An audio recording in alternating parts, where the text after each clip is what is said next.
Hello दोस्तों, कैसे हैं आप लोग। एक बार फिर मैं आप लोगों के लिए एक वीडियो लेके आया हूँ। तो फ्रेंड्स, जैसा मैंने कल आपसे कहा था कि एग्ज़ाम से पहले मैं आपको कम से कम 5-6 प्रैक्टिस सेट करवा दूँगा। तो ये प्रैक्टिस सेट बिल्कुल जो अभी एग्ज़ाम हुआ है जामिया का, उसी को बेस मान के मैंने बनाया है, जो कि बहुत महत्वपूर्ण होने वाला है एलडीसी और एमटीएस के एग्ज़ाम के लिए, जो कि नेक्स्ट सैटरडे होने वाला है। नेक्स्ट सैटरडे मतलब आने वाले सैटरडे को होने वाला है। तो चलिए शुरू करते हैं इस वीडियो को। पहला प्रश्न है हमारा, निम्नलिखित में से कौन सा कथन कार्बन की सामाजिक लागत शब्द का सबसे अच्छा वर्णन करता है।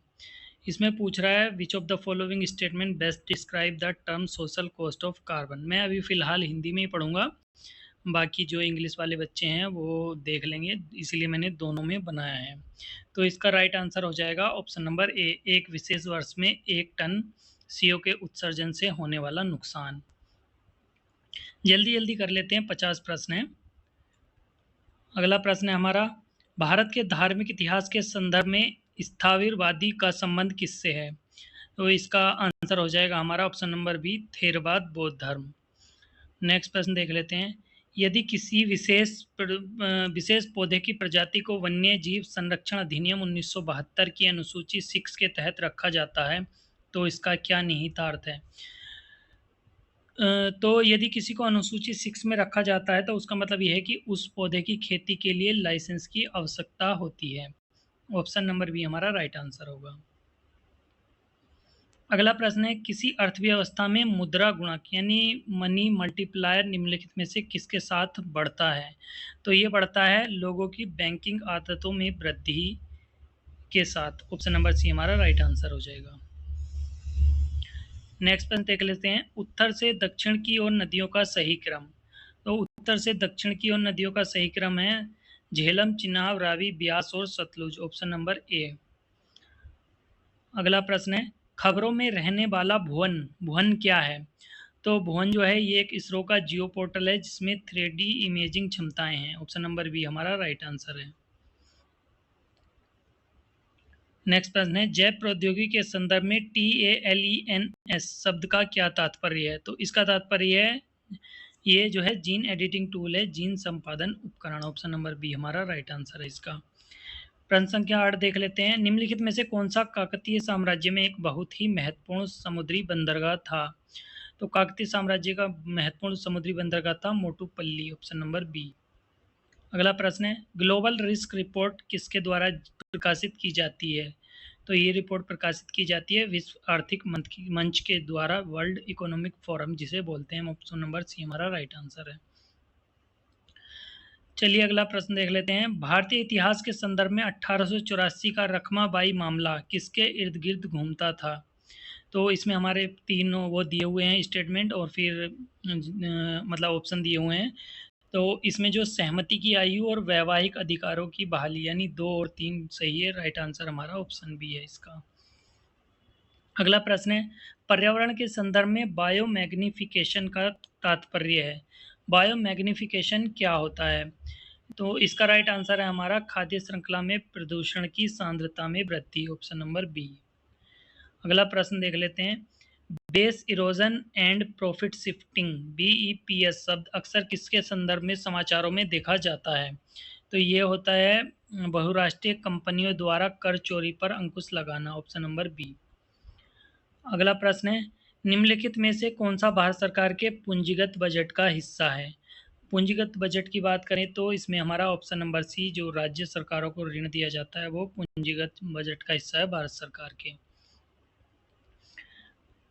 प्रश्न संख्या 14 है, FRBM की मतलब इसमें फुल फॉर्म पूछा गया है। तो ये होता है physical discipline and deficit reduction, यानी राजकोषीय अनुशासन और घाटे में कमी।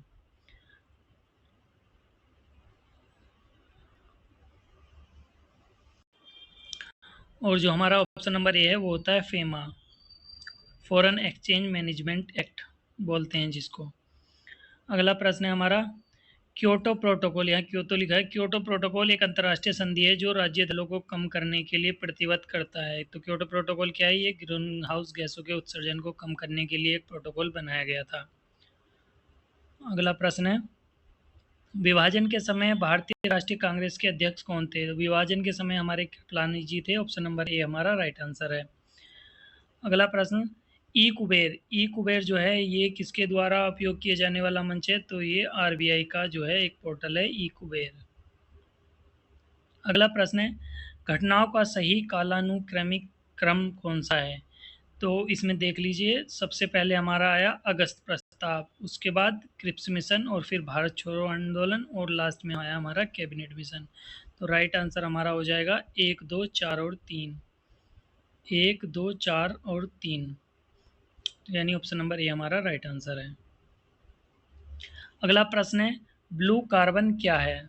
ब्लू कार्बन जो होता है ये महासागरों और तटीय पारिस्थितिक तंत्रों द्वारा कैप्चर किया गया कार्बन, यानी ऑप्शन नंबर ए हमारा राइट आंसर है। Carbon captured by the ocean and coastal ecosystems. Next प्रश्न है, पेसा अधिनियम किस वर्ष पारित किया गया? मतलब panchayat extension to schedule areas, तो ये पारित किया गया था हमारा वर्ष 1996 में। राइट आंसर हमारा ऑप्शन सी है इसका।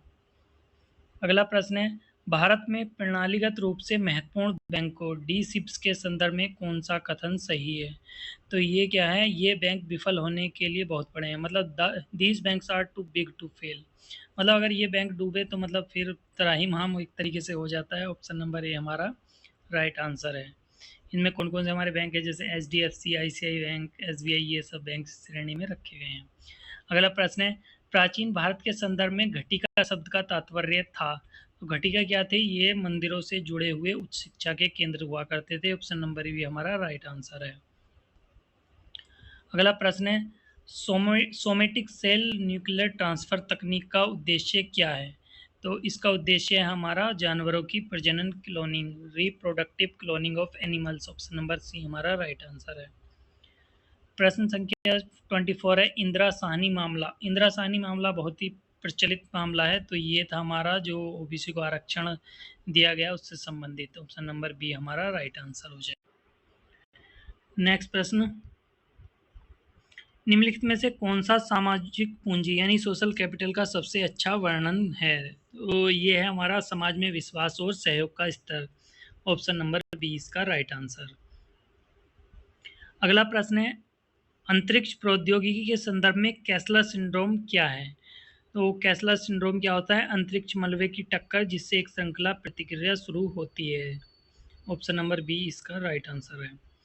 प्रश्न संख्या 27 देख लेते हैं, मध्यकालीन आर्थिक इतिहास में उल्लिखित अर्घट्टा, ये हमने कल भी पढ़ा था। ये क्या था? भूमि की सिंचाई में प्रयुक्त जल चक्र। एक चक्का होता था, उसको घुमाते थे, फिर नीचे से जल निकालते थे, वही अर्घट्टा कहलाता था। अगला प्रश्न है, जैविक ऑक्सीजन की मांग बीओडी।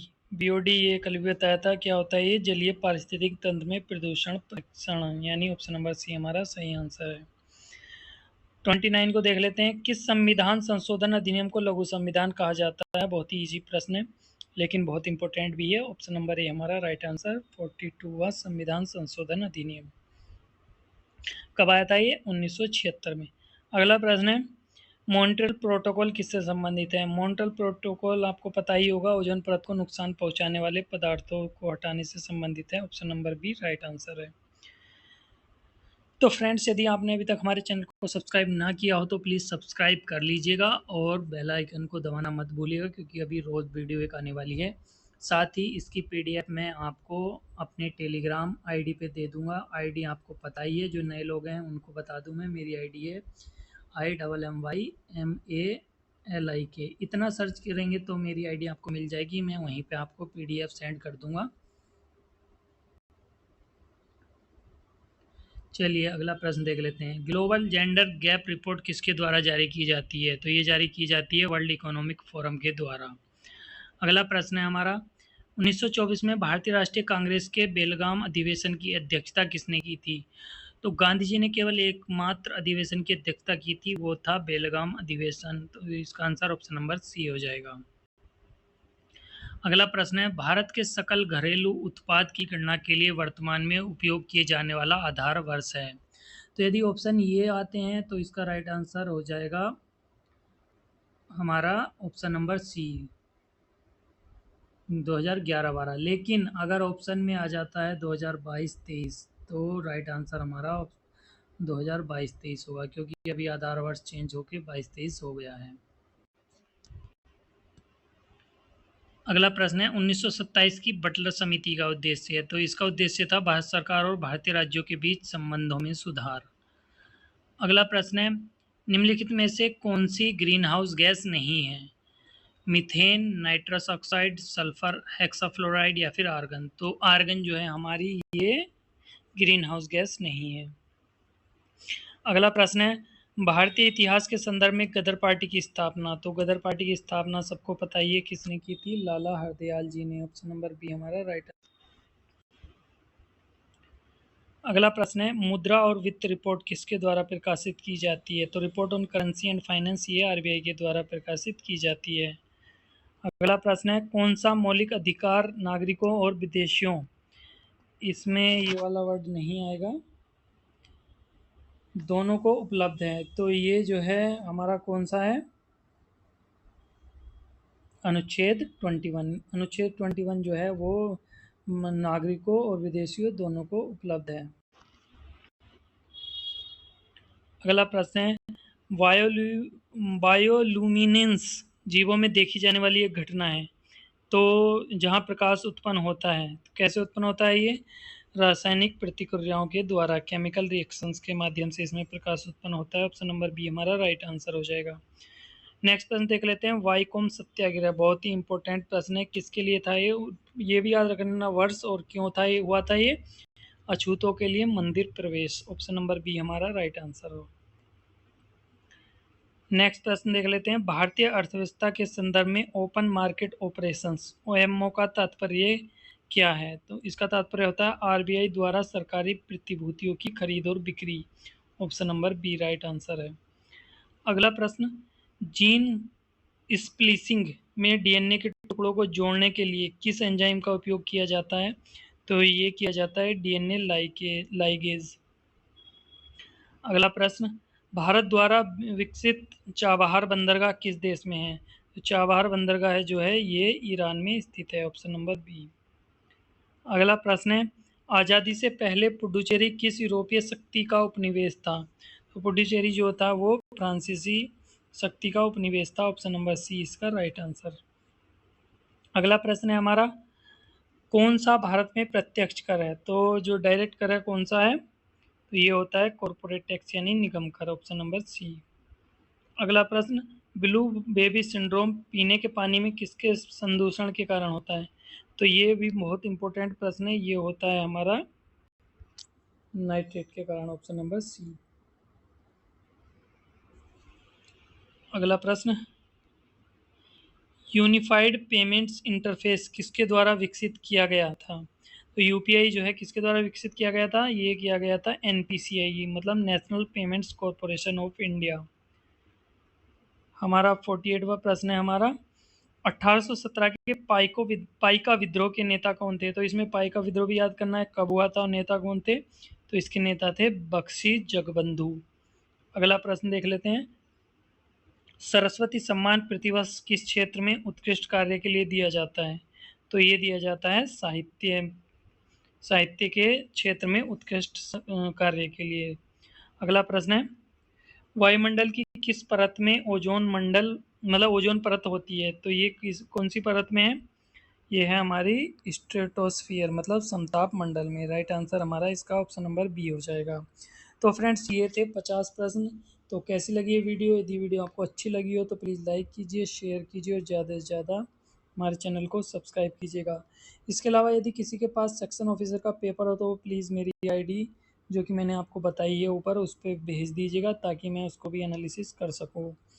तो आपका बहुत बहुत धन्यवाद। जय हिंद, जय भारत।